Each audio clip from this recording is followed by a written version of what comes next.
हम पढ़ने जा रहे हैं एक्सरसाइज 6.2 क्लास 10th जिसका चैप्टर है ट्राइंगल्स।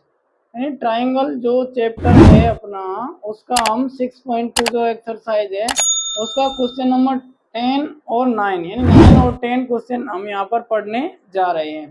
तो क्वेश्चन नंबर 9 है वो हमारा क्या कहता है कि ABCD एक समलंब है जिसमें AB समांतर है DC के। यहाँ पर देखिए ध्यान से AB जो रेखा है वो किसके समांतर है, हमारी DC के। ये हमें दिया गया है कि AB हमारी किसके समांतर है, इसके DC के। AB समांतर है, पैरेलल है DC के तथा इसके विकर्ण यानी डायगोनल परस्पर बिंदु O पर काटते हैं। जो ये समलंब चतुर्भुज हमें दिया हुआ है इसके जो विकर्ण हैं वो कहाँ पर काटते हैं, बिंदु O पर काटते हैं। इसी प्रकार यहाँ पर हमें दिया गया है और हमें सिद्ध करना है कि AO अपॉन BO बराबर CO अपॉन DO। इसी प्रकार एक्सरसाइज 6.2 का 10वां क्वेश्चन ये है कि एक चतुर्भुज ABCD के विकर्ण परस्पर बिंदु O पर इस प्रकार काटते हैं कि AO अपॉन BO बराबर CO अपॉन DO। तो सिद्ध कीजिए कि ABCD एक ट्रेपेजियम है या समलंब है। तो इस क्वेश्चन का जस्ट उल्टा इसमें दिया हुआ है। यहाँ पर ये हमें सिद्ध करना था और यहाँ पर ये हमें दिया हुआ है। तो देखिए अब हम इन दोनों को स्टार्ट करते हैं। तो चलिए इस क्वेश्चन को शुरू करते हैं। ABCD एक समलंब है तो हमने क्या किया है, यहाँ पर AB दिया हुआ है किसके, CD के, और ये दो सारा जो समलंब चतुर्भुज है इसके जो विकर्ण है वो बिंदु O पर एक दूसरे को प्रतिच्छेद करते हैं। तो सिद्ध कीजिए कि AO अपॉन BO बराबर CO अपॉन DO। तो देखिए सबसे पहले हम लिखते हैं दिया गया है। सबसे पहले लिखेंगे हम दिया गया यानी कि गिवन। क्या दिया गया है, हमें दिया गया है। तो हमें दिया गया है कि ABCD एक क्या है, समलंब चतुर्भुज। हमें दिया गया है कि ABCD एक क्या है, समलंब है। ABCD एक समलंब हमें दिया हुआ है। इसके विकर्ण परस्पर बिंदु O पर काटते हैं।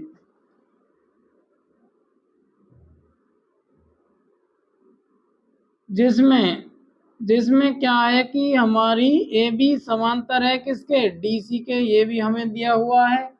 और विकर्ण किस पर काटते हैं, बिंदु O पर। इसके जो विकर्ण हैं वो किस पर काटते हैं, एक दूसरे को विकर्ण बिंदु O पर काटते हैं। विकर्ण इस प्रकार है कि ये एक दूसरे को ऊपर काटते हैं। ये हमें क्वेश्चन में दिया गया है।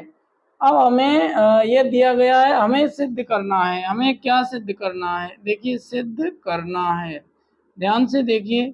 सिद्ध करना है, हमें यह सिद्ध करना है कि AO अपॉन BO बराबर है CO अपॉन DO के। अब हम करेंगे रचना। तो रचना करने के लिए हमने क्या किया है कि बिंदु O को E से मिलाया है और जो OE हमें प्राप्त हुआ है वो हम CD के समांतर मानेंगे। हम लिखेंगे कि O को किससे मिलाया, E से मिलाया। O को हमने E से मिलाया और इस प्रकार हमें EO समांतर क्या प्राप्त हुआ है, DC या फिर CD। ये हमने माना है कि हमारी ये जो लाइन है EO एक किसके समांतर है, DC के समांतर। हमने इसे मान के चला है। और यहाँ पर इसमें हम क्या मान लेते हैं, इसमें हम F यहाँ पर मान लेते हैं और इसमें E मान लेते हैं क्योंकि दोनों में समान मान लिया था। तो हमने O को किससे मिलाया, F से मिलाया है। और हमारी जो OF है वो किसके समांतर हो जाएगी, DC के समांतर हो जाएगी। देखिए ये हमारी OF समांतर हो जाती है DC के। OF किसके समांतर है, DC के, या FO समांतर है किसके, DC के। कैसे भी आप लिख सकते हैं। अब देखिए ध्यान से, O को हमने मिला दिया है F से ताकि हम इसे प्रूव कर सकें। अब हम देखते हैं त्रिभुज ADC में। ये अपना त्रिभुज बन चुका है। यहाँ से AD और C, ADC ये त्रिभुज है। इसमें हम देखते हैं। अब हम लिखते हैं यहाँ पर प्रूफ। तो प्रूफ करने के लिए हम देखते हैं कि हमारी एफ ओ समांतर है किसके, ए बी के, और समांतर है किसके, डी सी के। आप देखते हैं हम त्रिभुज एडीसी में, ध्यान से देखिए, त्रिभुज एडीसी में, त्रिभुज एडीसी में हम देखते हैं कि हम इसमें लगाते हैं आधारभूत समानुपातिकता प्रमेय, जिसे थेल्स थ्योरम कहा जाता है। तो हम इसमें जब वो वाली थ्योरम लगाते हैं तो D F upon F A बराबर हमारा हो जाता है सी ओ अपॉन ओ ए। देखिए यहाँ पर लिखते हैं हम D F upon F A बराबर में हो जाता है सी ओ अपॉन ओ ए। और ये किससे लिखा है हमने, थेल्स थ्योरम से। यहाँ पर लिखेंगे थेल्स प्रमेय के प्रयोग से। अब ये हमारा आ चुका है। अब इसके बाद हम इसे क्या नाम दे देते हैं, एक नंबर है। अब दूसरा त्रिभुज लेते हैं हम पुनः, ये हमने लिया था ए डी सी। अब हम त्रिभुज लेते हैं कौन सा, डी ए बी, त्रिभुज डी ए बी अब हम लेते हैं। तो देखिए त्रिभुज डी ए बी में, यहाँ पर लिखते हैं त्रिभुज डी ए बी में, डीएबी में जब हम आधारभूत समानुपातिकता प्रमेय, जैसे थेल्स थ्योरम के नाम से भी जाना जाता है, उसका प्रयोग करते हैं, तो देखिए क्या होता है कि हमारा त्रिभुज है कौन सा, डी ए बी। तो डी ए बी में जब हम थेल्स थ्योरम का यूज करते हैं तो D F upon F A, तो ये हो जाएगा D F upon F A बराबर हो जाता है हमारा D O upon O B के। तो यहाँ पर सिंपल सा लिख देते हैं D O upon O B. अब ये हमारा थेल्स थ्योरम क्या है और इससे ये क्यों आया है, तो ये हमने आपको पहले करवा दिया था, दोबारा बता देते हैं कि त्रिभुज की किसी एक भुजा के समांतर अन्य दो भुजाओं को भिन्न भिन्न बिंदुओं पर प्रतिच्छेद करने वाली एक रेखा खींची जाए तो वह रेखा तीसरी भुजा के क्या होती है, समांतर होती है, और वह अन्य दो भुजाओं को समान अनुपात में विभाजित करती है।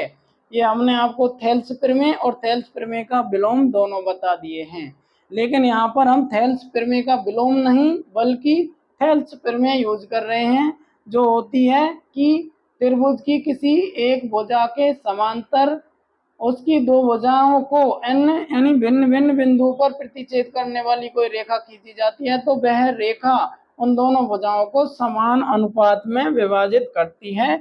जैसे यहाँ पर किया है कि ये जो एफओ लाइन है ये इन्हें भिन्न भिन्न बिंदुओं पर प्रतिच्छेद कर रही है, एडी और ओबी को, तो ये एडी और ओबी को समान अनुपात में विभाजित करेगी, यानी D F upon F A बराबर होगा D O upon O B के। तो यही तो हमने यहाँ पर लिखा है, इसे नाम दे देते हैं हम 2। अब हम इधर देखते हैं कि 1 व 2 से हमारा क्या निकल के आता है। यहाँ पर एक लाइन ड्रॉ कर लेते हैं प्यारी सी, और यहाँ पर लिखते हैं 1 व 2 से, 1 व 2 से हमारा क्या कॉन्क्लूजन निकल के आता है। तो देखिए एक ये रहा हमारा, ध्यान से देखिए, और 2 ये रहा। तो एक में क्या है कि डी एफ अपॉन एफ ए इसमें भी है और 2 में भी डी एफ अपॉन एफ ए, दोनों को बराबर करते हैं तो हमारा डी एफ अपॉन एफ ए कैंसिल हो जाता है, और इधर हमारा क्या बच जाता है, सी ओ अपॉन ओ ए बराबर बच जाता है D O upon O B, D O upon O B. इस प्रकार से ये हमारा बच जाता है। इधर ध्यान से देखिए, हमें लाना क्या था, एओ बीओ, तो एओ ये रहा हमारा, एओ ओ एक ही बात है, एओ ये रहा, बीओ ये रहा, सीओ ये रहा और डीओ ये रहा, चारों जो पॉइंट हैं, चारों जो लाइन है इसी में सम्मिलित हैं। अब हमें इन्हें एडजस्ट करके ऐसा लाना है, तो हमें इन्हें एडजस्ट कैसे करेंगे, देखिए हमें लाना है सबसे पहले एओ, तो हम एओ को भाग से उधर गुणा में ले जाएंगे, तो नीचे भाग वाली जो होती है उधर किस में चली जाती है, यहाँ पर भाग में है तो ये उधर ऊपर चली जाएगी, तो ये इधर हो जाएगा AO।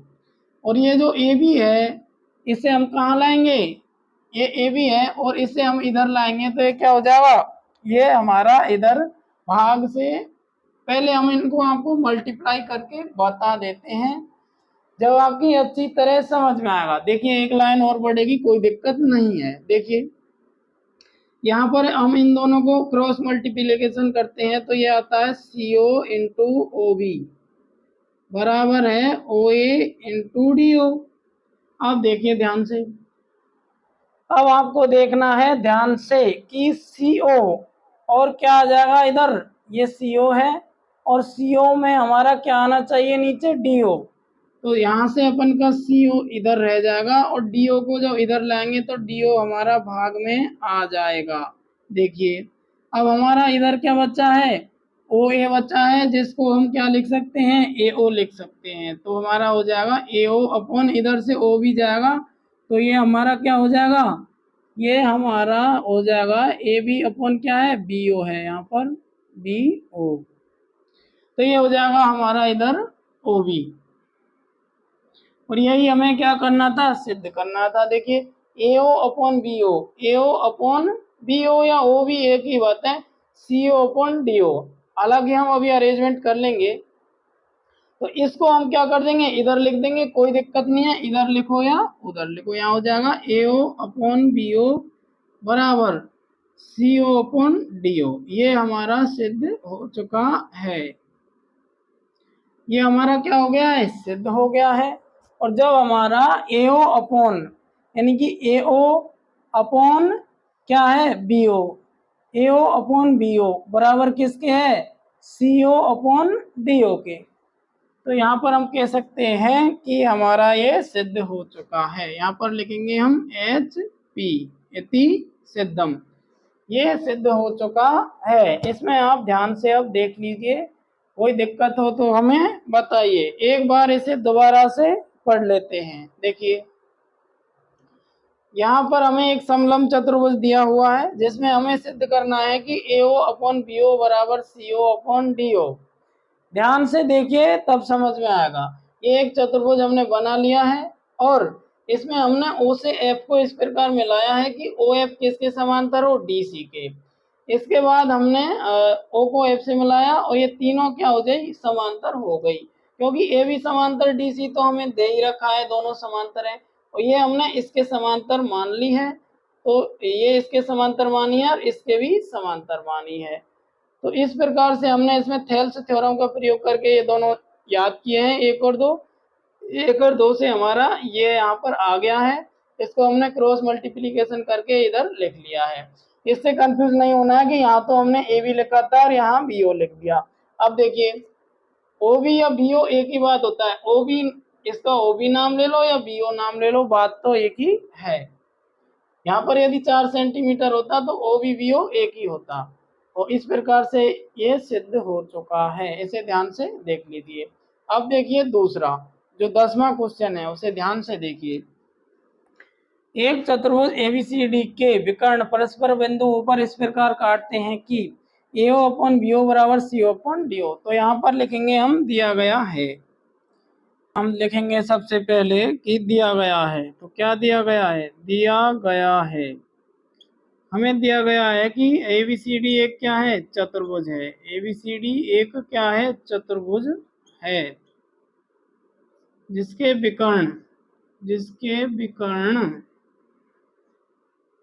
विकर्ण ऊपर इस प्रकार काटते हैं कि इस प्रकार काटते हैं कि AO अपॉन BO बराबर हमारा CO अपॉन DO है।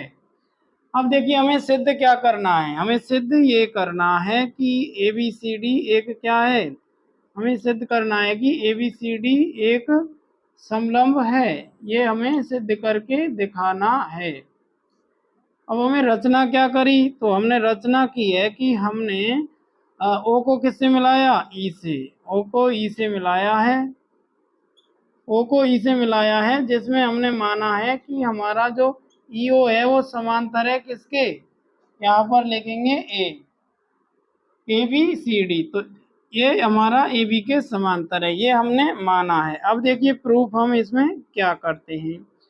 हमने ईओ को ए बी के समांतर मान लिया है, तो अब हम देखते हैं कि त्रिभुज डी ए बी में, तो त्रिभुज डी ए बी में थेल्स प्रमेय का प्रयोग करते हुए हम याद करते हैं कि त्रिभुज डी ए बी में, ये जो त्रिभुज डी ए बी है इसमें हमने ईओ समांतर माना है ए बी के, तो डी अपॉन ई ए बराबर D O upon O B हमारा हो जाता है। तो यहाँ पर हो जाता है D E upon E A बराबर हो जाता है D O upon O B.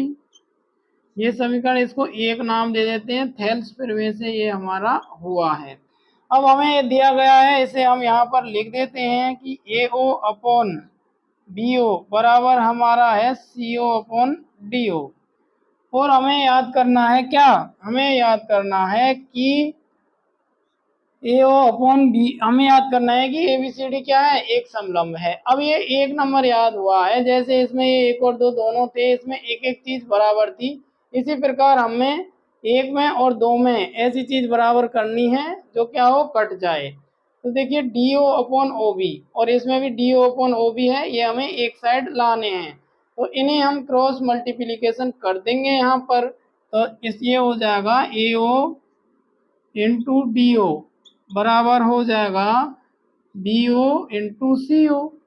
तो जो अब हमें लाना है क्या, हमें लाना है एक तरफ क्या, D O upon O B, तो डी ओ इधर है ही, ओ बी हम इधर से ले आए, और हमारा ए ओ इधर गया तो क्या बन गया, नीचे चला गया। ये नाम हो गया हमारा दो, और ये हमारा थेल्स प्रमेय से हुआ है।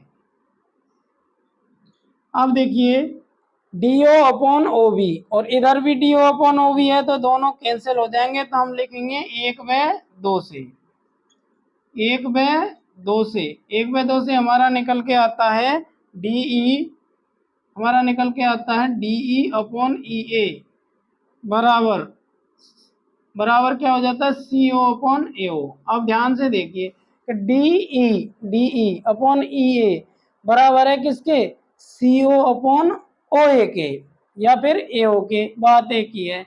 यहाँ पर हम इसे ओ ए भी लिख सकते हैं, या सी ओ अपॉन ओ ए, जैसे डी ई अपॉन ई है उसी प्रकार सी ओ अपॉन ओ ए लिख लो या ए ओ लिख लो, बात एक ही है।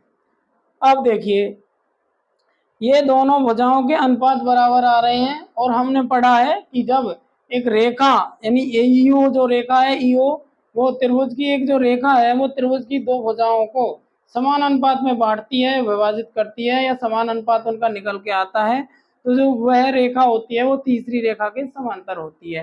तो इस प्रकार ईओ समांतर हो जाएगी किसके, डीसी के। इस प्रकार हमारी ईओ समांतर हुई है डीसी के, और डीसी समांतर हुई है किसके, ए बी के। इस प्रकार से हमने, और हमने क्या माना था, हमने ईओ को ए बी के समांतर माना था, तो ईओ किसके समांतर हो गई, ए बी के। इस प्रकार ये सभी रेखाएं क्या हो जाएंगी, समांतर हो जाएंगी, और हमारा यह क्या हो जाएगा, हम लिख देंगे अतः ए बी सी डी एक क्या है, समलंब है। अतः एबीसीडी एक समलंब चतुर्भुज है, अतः एबीसीडी एक समलंब है, समलंब है। क्यों है समलंब, क्योंकि यहाँ से हमने इस रेखा को इसके समांतर लिख लिया है, हमने माना इसे था ईओ समांतर ए बी हमने माना था, और हमारा ईओ समांतर डीसी निकल के आया है, और ये तीनों समांतर हो जाती हैं। तो इस प्रकार इसे